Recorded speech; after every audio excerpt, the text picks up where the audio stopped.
मित्र हो, आज जाणून घेऊया आपण गौरी देवीबद्दल माहिती. हिंदू धर्मात गौरी देवीची पूजा माता पार्वती म्हणून केली जाते. ती भगवान शिव यांची पत्नी आणि भगवान गणेश आणि कार्तिकेय यांची आई आहे. देवी गौरीला शक्ती, सौंदर्य, करुणा आणि मातृत्वाचे प्रतीक मानले जाते.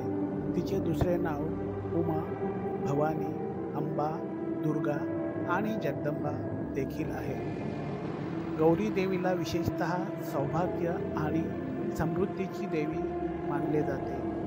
महिला त्यांच्या पतींच्या दीर्घायुष्यासाठी आणि वैवाहिक सुखासाठी तिची पूजा करतात. भारतातील अनेक भागात हरतालिका, तीज आणि गौरी पूजेचे विशेष महत्त्व आहे.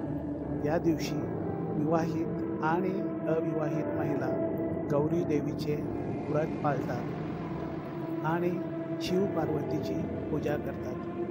धार्मिक ग्रंथानुसार पार्वतीजींनी कठोर तपस्या करून भगवान शिव यांना पती म्हणून प्राप्त केले होते.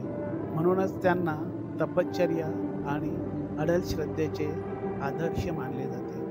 त्यांच्या पूजेमुळे घर आणि कुटुंबात आनंद, शांती आणि समृद्धी येते. गौरी देवीचे रूप अतिशय सौम्य आणि मातृभावनेने भरलेले मानले जाते.